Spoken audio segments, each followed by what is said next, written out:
Hi friends, welcome back to my channel. आज आम बनैबा छेना तरकारी। तो चलतु स्टार्ट करवा आज रेसिपी। मुझे 1.5 लीटर क्षीर को मुझे बॉइल कर दूसरी। एम छेना छिड़ेबा। क्षीरटा पूरा गरम हेले ताकू लेंबू पकई आम छिड़ेबा। क्षीर ये आमर फुटी सारा देखो क्षीर भलसे फुटिला। लेंबू रस देकी छेना प्रस्तुत करवा। मुझे 2टी लेंबू रस को अल्प पानी दे रखी। पाखे लेंबू नथिला कोण भिनेगार साहाय्य छेना छिड़े पारे। आस्ते गोल छेना छिड़ेबा। देखो आमर ए सब क्षीर रू छेना जा पानी अलग होकरी बढ़िया से आमर छेना देखो। एबे गोटे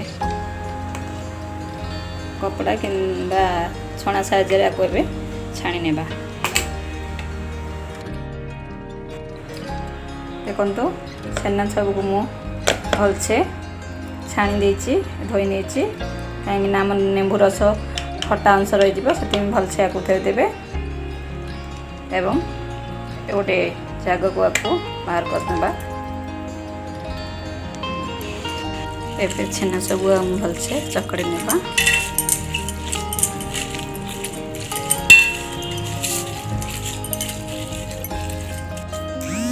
हाथ रे आपको भलसे घसी घसी चिकन करी चकटी नेबे। देखो मुझे छेना को ये भल भाव गोली बॉल साइज गोल गोल करदे।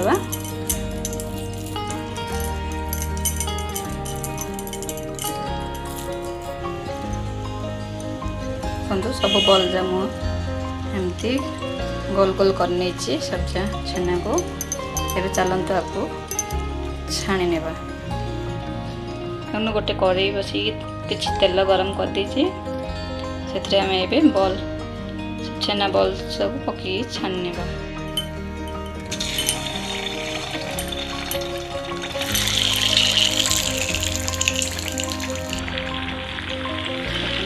छेना बॉल गुड़ सब पकई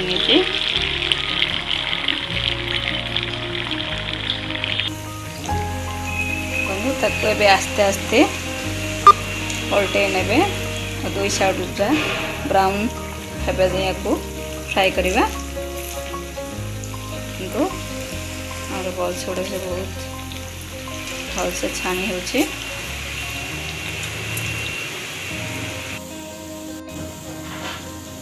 देखंतु हमर छेना बॉल्स गुड़िया गोल्डन ब्राउन हो सारी। एबे गोटे प्लेट काढ़ नेबा।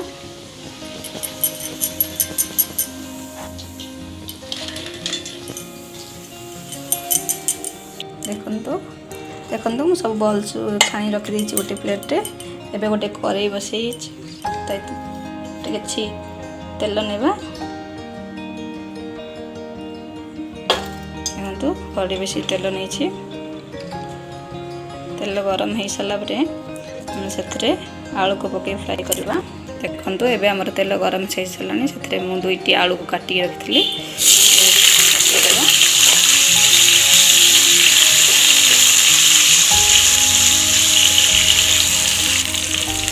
अल्प लुण पकई को फ्राई करने।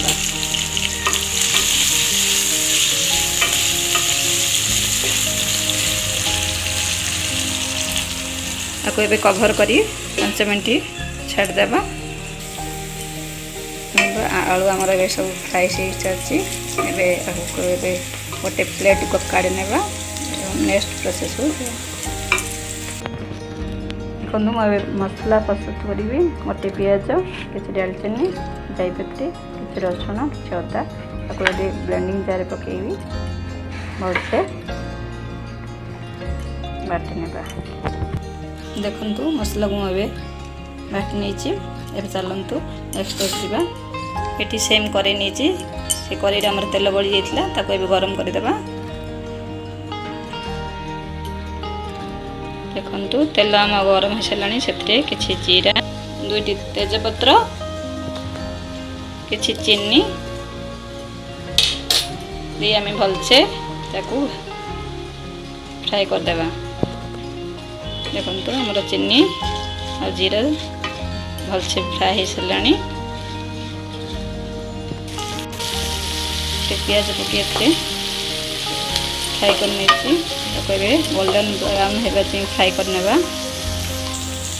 देखो मोर प्याज सब गोल्डन ब्राउन होगी भाजी हो भलसे। एथरे आम मसला बाटी रखा मसला को ऐड करवा।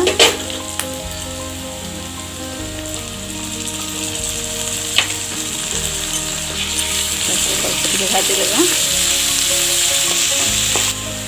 एथरे किसी हल्दी गुंड और लंका गुंड पके मिक्स कर देवा। टे भाजी भाजी फ्राई करवा।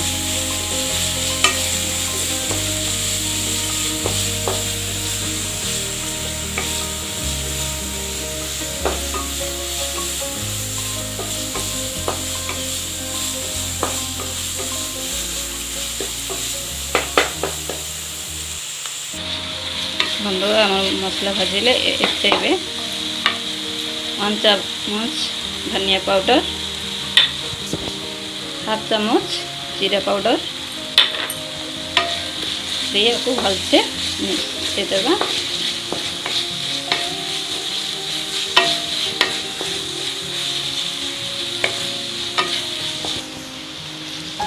मसला एबे भलसे भाजी होइलानी।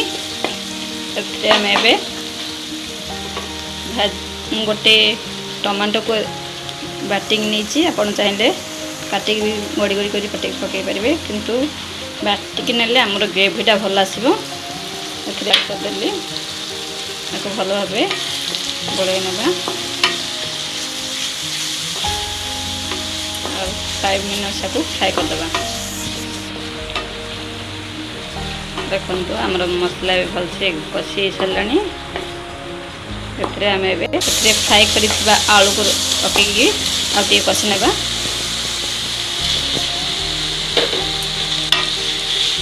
आलू को पकईदेली आपको भलसे मिसैकि आगे फ्राई करदे।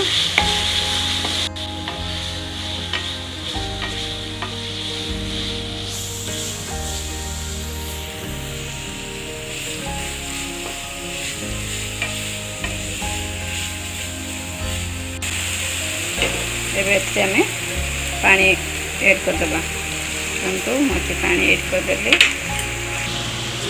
देखो आपड़ जी ग्रेवी रखा चाहिए ता अनुसार पानी देवे। मत पानी देछि। आम ए लुण लुण पकईदेवा स्वाद अनुसार। पानी को फुटी छाड़देवा। पानी फुटी छाड़ा आम छेना बॉल जो रखि थे बरा जाबू पकई गोलई नेबा। आपको एबे 5 मिनट्स कवर करके छाड़देवा। 5 मिनट्स हो गला। एबे देखिबे हमरो बढ़िया से कुक हो सारी हमरो। एबे आम रखिबा छाणिकी छेना बॉल्स को ऐड करनेबा।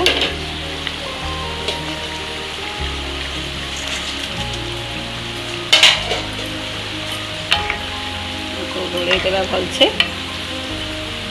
आपको मीडियम फ्लेम रखी आ 5 मिनट्स को करवा। देखो एबे हमर छेना तरकारी बढ़िया फुटी आसगलानी। एते आम एबे 1/2 चामच गरम मसला पकईदेवा। किसी धनिया पत्र काटी रखी पकईदेमा। एबे गैस रो फ्लेम को ऑफ करनेबा। भल भाव टिके गोलई नेबा।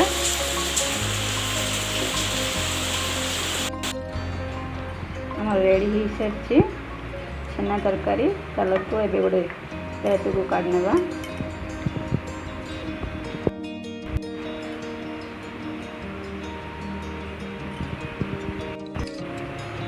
କିଛି ଧନିଆ ପତ୍ର ପକାଇ ସଜାଇଦେବା। ଦେଖନ୍ତୁ ଆମର ଛେନା ତରକାରୀ ପ୍ରସ୍ତୁତ ହୋଇସାରିଛି। ଗୋଟେ ପ୍ଲେଟ୍କୁ କାଢ଼ି ନେଇଛି। आशा करछि मोर ये रेसिपीटी आपण मानकु भल लागिबो। जदि भल लागिबो बनै खांतु और लाइक शेयर कमेंट करंतु। मो चैनल रे न थिले सब्सक्राइब करंतु। रहिले थैंक यू बाय।